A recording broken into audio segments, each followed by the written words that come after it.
Part 3 of my confessional. Confessions of a regional newspaper journalist in South Wales and beyond. The third and final part in our mini-series. I have been a sports journalist for 50 plus years, working in Kent, Derby, Gloucester and South Wales. At the age of 71, it's time to reflect on a career which has given me such great memories from England's southeast to South Wales. Parts 1 and 2 are, of course, available online. Number 1, Lime Green Teen. Aaron Ramsey was progressing through Cardiff City's youth development system when we became acquainted during the early 2000s. Rambo spent 9 years, from 1999 onwards, in youth development, before making his full first-team debut and scoring in a 3-1 FA Cup tie win against non-league Chasetown. By then, he had already made cameo roles in the Championship at the age of 16 and the League Cup. Ramsey was 17 years old when he ran out at Chasetown, and in those days as a teenager, his pride and joy was his mini-car. It was lime green with a black and white checkered roof and was well known all over his hometown of Caerphilly. Ramsey was a huge talent, and soon Manchester United, along with Arsenal, made it clear they wanted him. Sir Alex Ferguson and Arsene Wenger were heavily involved in bids for the midfield ace. Rambo was a United fan growing up, but Arsenal won the battle for his signature and the transfer fee was £5 million.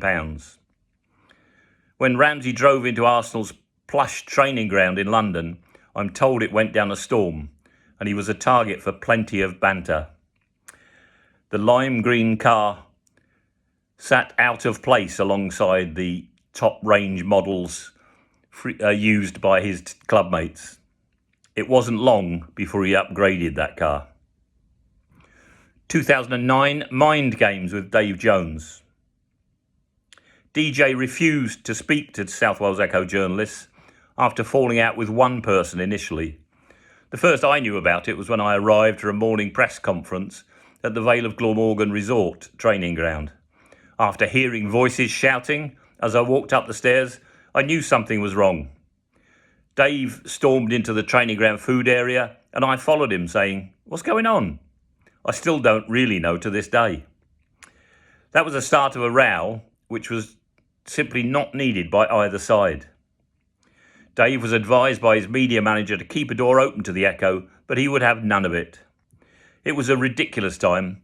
When we heard a rumour about this or that player coming in or going out, we would discuss it in the office.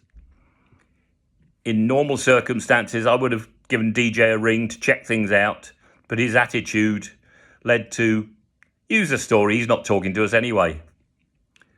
Later, there was an incident at Norwich City's Carrow Road ground when I was in the press room post-match and Cardiff media man Barry McAuliffe walked in. He came over to me and said politely, "Terry, Dave's coming in now." I replied, "Okay," and he added, "But he won't come in if you're here." Thinking things over, I told him, "Well, I'm a journalist sitting in a media room. I'm in the right. Dave's problem, not mine." The manager eventually carried out his post-match press conference outside the media room and fellow journos recorded it on my dictaphone. Dave then tried to find my dictaphone when he walked into press gatherings and held up recording devices asking, "Who owns this?" If nobody said yes, then he turned them off and put them away. This started at Barnsley's Oakwell Stadium, and Jones discarded any dictaphones if he could not find the owner. This started at Barnsley's Oakwell Stadium, and Jones discarded any dictaphones if he could not find the owner. I had been tipped off that he was going to make sure I didn't get any quotes, and he looked smug as he emerged from the media session. He handed me 2 dictaphones and said with a grin, "Here you are, Terry, I found these." My reply was, "Problem is, Dave, I had 5 dictaphones in the room, all recording." He looked shocked and headed off. There was another incident when I attended Pontypridd Town FC's celebration dinner. My best mate Lee Beams came with me, and we were on a table close to main guest Dave Jones. BBC journalist Robert Phillips was master of ceremonies, and after Dave had given his speech, he asked for questions for the city boss. Lee's hand shot up, much to my surprise, and he asked, "Dave, why are you disrespecting Cardiff City fans by refusing to talk to journalists from our local newspaper?" Jones shot a glance at me, but truly, I had no idea Lee was going to ask that.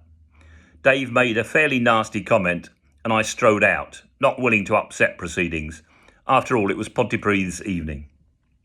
I waited by the door, and when the event ended, I strode back to the top table. Strongly made my point. Dave offered his own view, and that was it. Thankfully, DJ and I have met since at Newport County.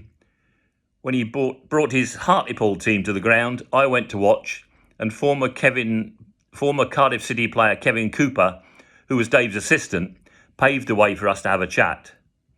He helped in ensuring we were able to talk. Dave and I shook hands, had a natter, and we agreed to speak by phone later. The DJ Echo disagreement was then confined to the past. I never ever hold a grudge, and am comfortable Dave and I are okay. After all, he did a pretty good managerial job for the Bluebirds. 2002 Chinese Tales. Cardiff City signed Chinese international Fan Ziyi from Dundee, and the defender made 6 appearances. Manager Lenny Lawrence and I worked well together. I rang him at least once a day, but the arrival of Ziyi almost blew that understanding. Having run Eddie on a Sunday evening, when he told me there was nothing out of the ordinary going on, everything seemed fine. Then, next morning, it became clear the Bluebirds had signed Ziyi and that Lenny had not been truthful. This led to a mini showdown when I put my points to the manager, and he revealed that club chairman Sam Hammam had instructed him not to tell me. It must have been a time when Sam was fed up with the Echo. Lenny and I, though, came to an agreement that if ever a similar scenario cropped up again, he would simply say, "I can't answer that." That arrangement stood the test of times, and things went back to normal. Ziyi, though, was soon on his way, making only 6 appearances and being sent off during a 2-1 win at Colchester United before leaving Cardiff City. 2015, threatened with arrest. When I drove into the DW Stadium car park at Wigan and noticed police surrounding Cardiff City FC supporters coaches, I found a spot to park, strolled over and asked a female officer what was happening. Bluebirds fans were already in the stadium, bars in the away section were open, and the booze was flowing. The officer I spoke to said police had found beer in the luggage compartment of some coaches, and that was being confiscated. I thought about that and replied, "But if you leave the beer where it is and let the fans get on their way when the game ends, you will have done a grand job. Away supporters will happily go on along their way, and you will have done a great job keeping everybody calm. Now with their drink gone, those travelling fans will be furious and unhappy. Then there is the potential for problems of some sort." The police officer was far from happy with my comments and said, "If you don't get away from here immediately, you will be arrested." My reply, "I'm a sports journalist who has never been in any trouble with the police. Are you going to charge me with speaking to you? That should be an interesting case." I walked off and the police continued with their work. Tucker's luck. My South Wales Echo colleague Steve Tucker and I spent huge amounts of time together travelling to away matches. Tux was a good guy, a humorous man who passed away at far too early an age, at 52, back in 2019. Hold the Front Page wrote that his words lit up the page, and I'd agree with that. While one of his colleagues, Greg Lewis, paid tribute by saying, "What comes into the mind when I think about Steve is laughter. Working with him was fun. Socialising with him was even better. He was witty, well-read, opinionated, truly larger than life. As a journalist, he turned a simple feature into something cuttingly funny and often provocative. He could find the humour in anything and was bold enough to write it. Steve is one of those people who seem to have so much personality that it is hard to believe he is gone." Steve and I would meet before we set off for away matches at the K2 Cafe in Llandaff, where he lived. I had breakfast before we left, and then Steve would turn up, usually at the appointed time. To be fair, he was a far better writer than me, a journalist who demonstrated a flamboyance when he wrote. Steve's reports were full of flair and wit. Throughout my career, I was a good, solid journalist who worked hard, strove for accuracy, and tried to find the balance needed by a regional journalist. I remember a couple of statements by Tux which weren't readily accepted by Bluebirds players. He described one Glenn Loven's performance as like an Afghan hound on a pogo stick. I thought it was amusing, but Glenn wasn't delighted. Stephen McPhail was substituted in another match, and Steve wrote, he went off to put his DVD collection into alphabetical order. Macca was far from happy with that. Overall, though, Steve was a happy-go-lucky character who often made me laugh. On one occasion, we were driving into Leeds ready for an evening match at Elland Road and an overnight stay. Steve's wife rang and said to him, "Could you pop home, darling? I've locked myself out." I was astonished and asked, "Did you mention we were in Leeds overnight?" Anyway, we split the duties at Saturday away matches, taking in the Sports Echo report, Wales on Sunday, Western Mail and South Wales Echo report, plus any online commitments. On the way back from one trip, we were heading down the motorway. In my mind, it was either the M5 or the M6, when we decided to stop at a service area, have a coffee and get through some work. We set off again an hour or so later, and it was starting to snow. I was driving when, almost an hour down the road, Steve said, "I've left my laptop at the services." We had to go back, and thankfully, his PC was still on the table, but I was far from happy that we had added a couple of hours to our journey. But great memories of a top colleague, good friend and great writer. R.I.P. Tux. 1960s, Flaming Nets. Loyal Bluebird Harry Parsons told me one of the funniest Cardiff City stories I heard. The true tale involved a flamethrower.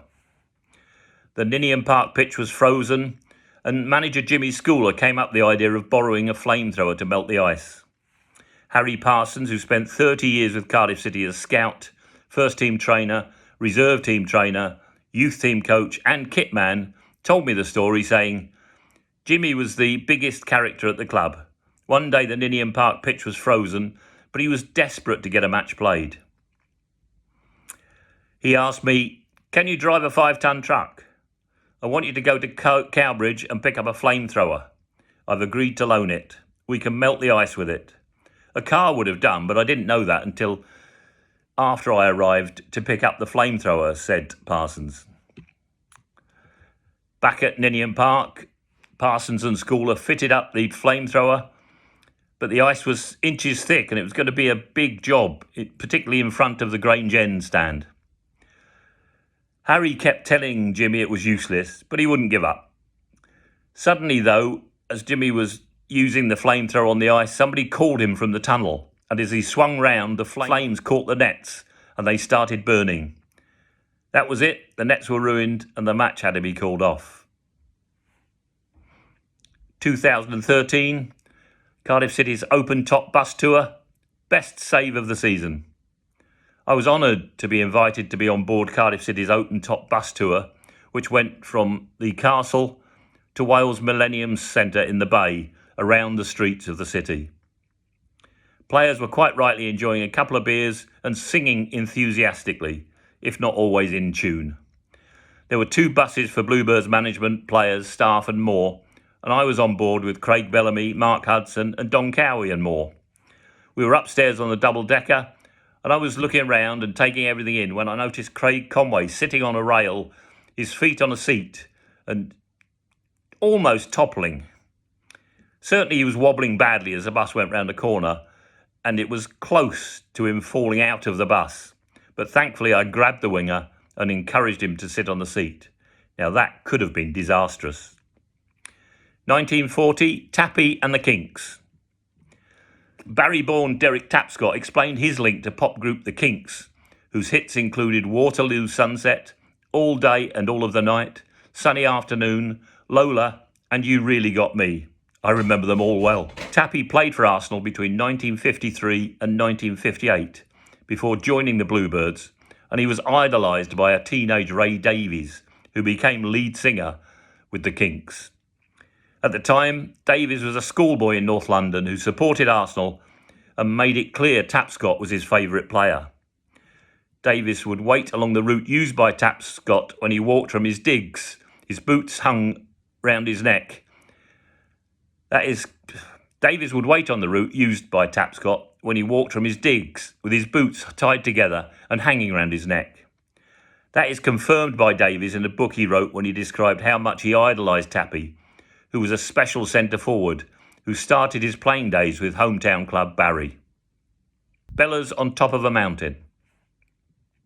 When I rang Craig Bellamy's mobile one day, he answered pretty quickly. My intention was to have a chat with Bellas, and he replied, "Terry, could you give me 5 minutes?" I agreed, and he explained, "I am at the top of a ski slope, about to go down. When I reach the bottom, I'll ring you back." True to his word, Bellamy called me 5 or 10 minutes later to talk. Thanks, Bellas. 1958, Malloy laid out Cloughie. Former Cardiff City defender Danny Malloy told me his Cardiff City story when we met outside the Bluebirds' new stadium a few years ago. Malloy had been invited to visit Cardiff City Stadium, and when we chatted, he told me about his confrontation with Cloughie in a second division match during January 1958. Middlesbrough forward Clough was in good spirits. His hometown team were winning on their way to a 4-1 win at Ayresome Park, and he was loving it. Clough was non-stop, said Malloy, in his verbal taunts aimed at the centre-half, and the big man, a tough-as-teak defender, took action. Aberdare-born Welsh international Ken Jones was in goal for Cardiff, while Peter Taylor, later to become Clough's close friend and management colleague at Derby County and Nottingham Forest, was between the posts for Borough. One of the two, and I believe it was Jones, had the ball in his hands and launched a long, high kick downfield. Everybody, players, referee, linesmen and spectators, looked upwards to follow the flight of the ball, and Malloy struck to silence Clough. Danny Boy had had enough of Clough's taunts and hit his man with an uppercut to the jaw, which put his man down. No television cameras in those days, of course, and the referee ran over asking what had happened. "I don't know, he just fell over," said Malloy, looking nonplussed. The ref could do nothing, while Clough had been taught a lesson.